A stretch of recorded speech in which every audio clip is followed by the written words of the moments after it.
in this episode, we're going to take a couple of questions from one of our viewers.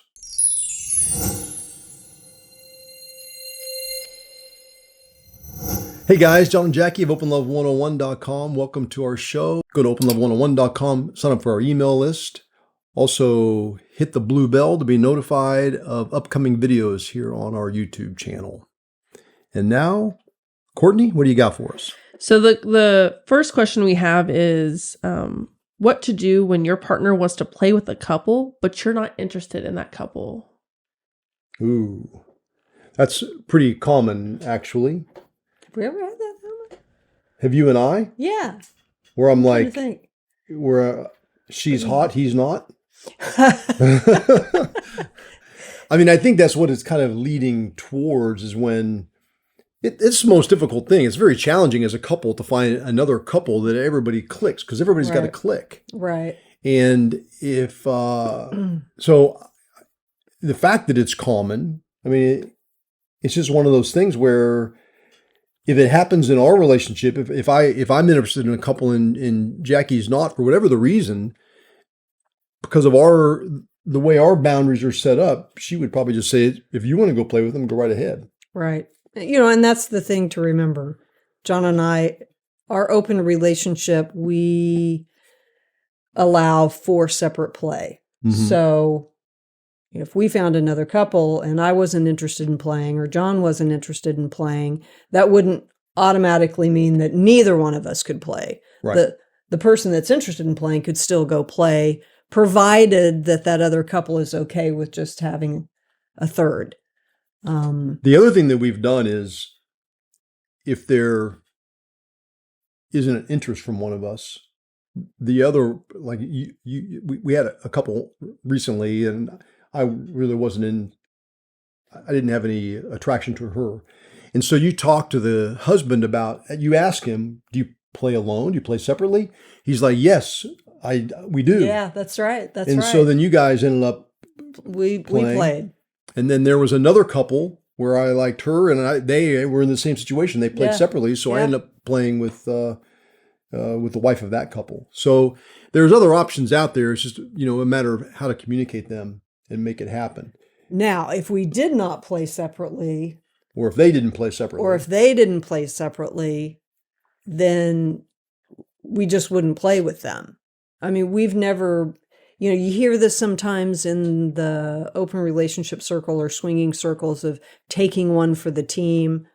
John likes somebody in the partnership. I don't really, but I will, so that John has the opportunity to play. And then I owe you one. And then you owe me one. Yeah, we wouldn't operate like that because we want those experiences to be positive, and we don't want anybody to have resentments, and we want everybody to enjoy themselves. So we just wouldn't, and so that would be kind of our line in the sand as well. And I would really kind of encourage other couples to do that also.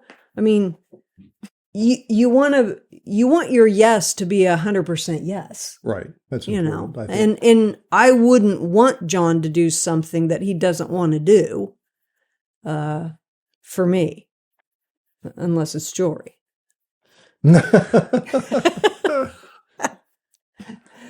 Perfect. And then the next question is what to do when your partner wants to shift boundaries, like your boundaries, but you're not comfortable yet shifting those boundaries.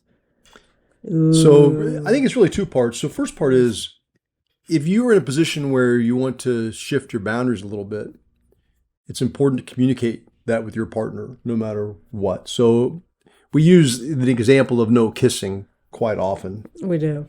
And in that case, you realize, yeah, I'm okay with kissing now. I think I didn't realize how little it was going to affect me. And so I come to you and say, okay, I'm open with kissing now. What do you think? But you're not ready for that yet. So at that point, it's important to keep the boundary. I mean, right. I'm just not going to start kissing and cause you to be uncomfortable with me kissing somebody else.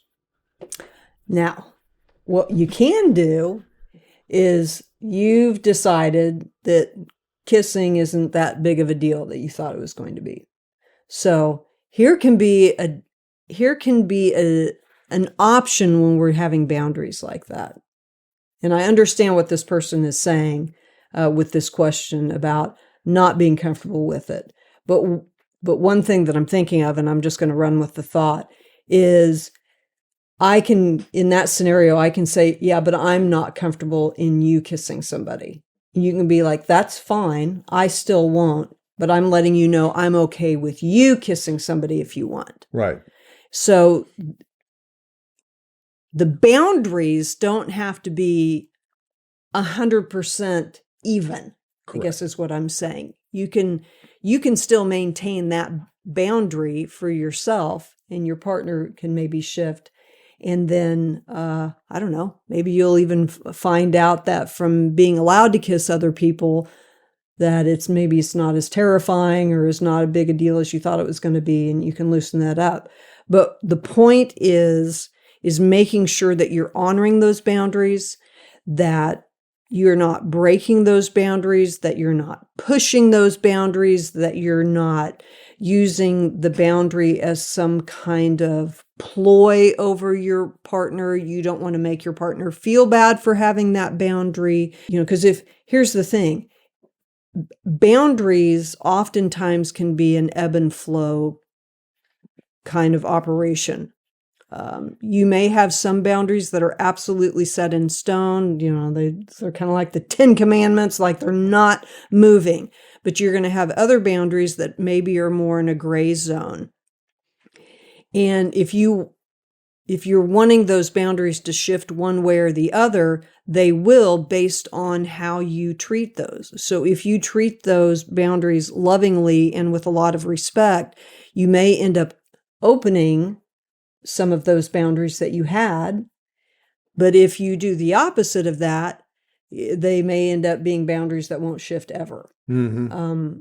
So, it's kind of like, what's your intent? What's your goal? Where are you trying to go with these things? You don't want to use them as manipulation, and you don't want to try to manipulate your partner to get a boundary to shift, because again, and I feel like I'm a broken record with this, Mm-hmm. You're in a partnership. It's the two of you.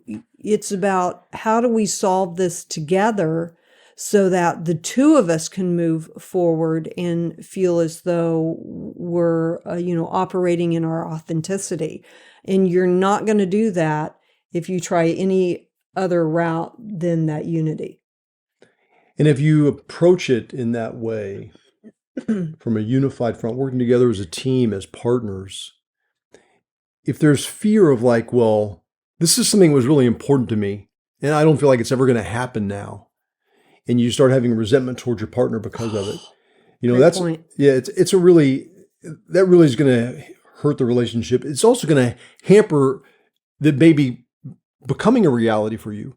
Whereas if you go in there with a really positive attitude, working together, and say, okay, babe, we'll just table that for now. Let's move forward. And be loving and encouraging and really show that you're doing this together. You'll be amazed at how the doors can open for you in the future that may otherwise be closed if you let some of those old ways of dealing with stuff come into play. I absolutely love that you pointed that out, because it has so much to do with our perception and what we're focusing on, right? If we're focusing on what we think we aren't getting instead of all the things that we already have, it's going to change how we respond to our partner and how we feel about our partner. And that's such a great point. Such a great point. Great questions. Yeah. Thanks for bringing them to the table. Thanks for joining us today. Go to openlove101.com. I feel like a broken record. I keep repeating myself. Sign up to our email list. Also, check out our social media, Instagram, Facebook, and here on the YouTube channel, subscribe and hit the blue bell to be notified of upcoming videos. And you can ask questions on here too. Yes, you can. Comment. Let us know what you want to hear. Thanks for joining us today. We love you guys. See ya. Dang, I learned a lot from that video. Subscribe and you can learn a lot more.